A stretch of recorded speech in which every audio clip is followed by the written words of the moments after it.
की बातों में आ गई। नारद तो अनेकों को मरवा दिया, बहुतों के घर बर्बाद कर दिया। दक्ष के 10,000 पुत्रों ने परिश्रम किया और नारायण सरोवर पहुंच गए। उन्हें ऐसा उपदेश दिया जिससे वे सब के सब वहां से लौटे ही नहीं। दक्ष ने फिर 10,000 पुत्र उत्पन्न करके भेजे तो उनको भी बहका दिया। विद्याधर, चित्रकेतु, इस प्रकार से बहुतों के वैराग्य ज्ञान समाप्त समझा कर चौपट कर डाला। उसी नारद की बातों में तुम भी आ गए हो। भला नारद जी ने किसी का घर बसाया है? जहाँ जाते हैं उसी को उजाड़ देते हैं। माता कहने लगी कि आप कौन हैं? मैं जानती नहीं, लेकिन वो मेरे गुरु हैं और गुरु की निंदा जहाँ होती हो वहाँ से वो स्थान छोड़ के चले जाना चाहिए, न्यू से समाप्त कर देना चाहिए। लेकिन मैं ऐसा कुछ नहीं कर सकती। यदि तुमने उनकी निंदा की तो मैं स्थान छोड़ के चली जाऊंगी। भला इस प्रकार पति पाकर तुम्हें फिर भगवान की निंदा करने लगे। भगवान तो शमशान में रहने वाले हैं, न उनका कोई घर है, न रहने की जगह है। भला नारद जी के कहने पे तुम उनकी तपस्या कर रही हो, उनके लिए तप कर रही हो जिनका कुछ है ही नहीं। साथ विवाह किया उससे बेचारे सती ने कौन सा सुख पाया? आखिर पिता के घर जाकर इसी दुख के कारण उसने अपना शरीर जला दिया। हे गिरजे, इन्हीं बातों का विचार करके तुम इस हट को छोड़ो, तब छोड़कर घर चली जाओ। हम तुम्हारे लिए वैकुंठ के स्वामी लक्ष्मी के पति सर्व सुंदर विष्णु भगवान के साथ विवाह करा देंगे, जिससे तुम सुखी हो जाओगी। ब्रह्मा जी बोले, नारद जी जब इस प्रकार मुनियों ने कहा तब हंसकर पार्वती उनसे कहने लगी, हे मुनिवर गण, आप जो कुछ कह रहे हैं वो सत्य है। मैं अपने दृढ़ विश्वास को नहीं त्याग सकती। पर्वत पुत्री हूं ना, जड़ हूं, इसलिए मैं अपने अटल विश्वास को नहीं त्याग सकती। आप जो मर्जी कहो, मैं घबराती नहीं हूं। देव ऋषि नारद जी ने तो मेरा परम हित किया है, वो मेरे परम गुरु हैं, उनको किस प्रकार त्याग सकते हूँ। मुनीश्वरों, अपने गुण के स्थान विष्णु श्रेष्ठ, तब शिव जी के गुण रहित कहा है, किंतु सदा शिव तो भक्तों के लिए अवतार धारण क्या करते हैं, दुनिया को प्रभुता दिखाते ही नहीं। इसी कारण तो हर एक आदमी अपने धर्म, जाति एवं गुण के कुलीन आदि उन्हें नहीं पा सकते। मुझे तो मेरे गुरु पे की अधिक कृपा है करके उत्तम मार्ग दिखा दिया है, जिससे शिव के परम तत्वों को जान गई हूँ। ऋषि, यदि भगवान शिव के साथ विवाह ना हुआ तो क्या चिंता, मैं अविवाहित रहकर ही उनके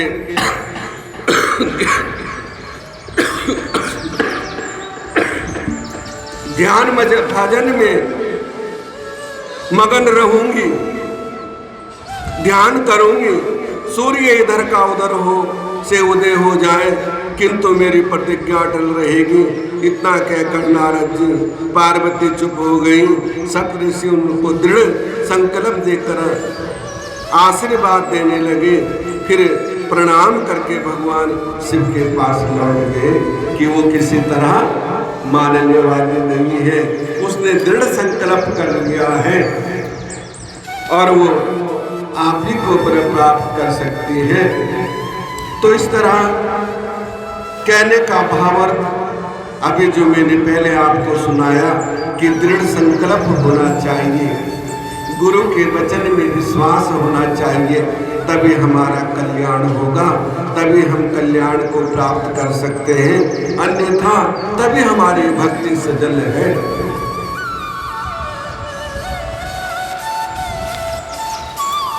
और तभी हम भक्त बन सकते हैं।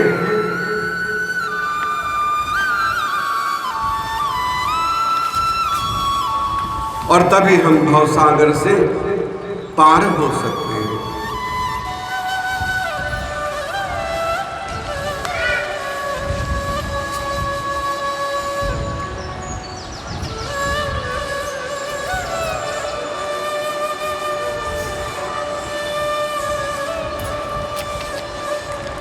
मिलता है सच्चा सुख केवल भगवान तुम्हारे चरणों में। मिलता है सच्चा सुख केवल भगवान तुम्हारे चरणों में। भगवान तुम्हारे गुरुदेव तुम्हारे चरणों में। भगवान तुम्हारे भगवान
सुख केवल भगवान तुम्हारे रहे ध्यान। चाहे दुश्मन सब संसार बने, चाहे मौत गले का हार बने, चाहे दुश्मन सब संसार बने,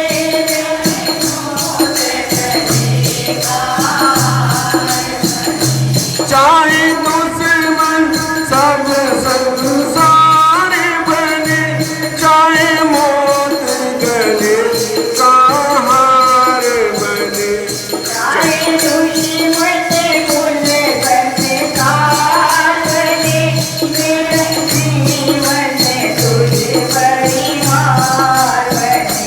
चाहे जिससे ही निज आहार बने, चाहे विषे ही निज आहार बने, रहे ज्ञान तुम्हारे चरणों में, गुरुदेव तुम्हारे चरणों में मिलता है सच्चा सुख के भगवान तुम्हारे चरणों में, रहे तुम्हारे चरणों में।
गुरुदेव महाराज, आनंद कंद भगवान। बोल बांके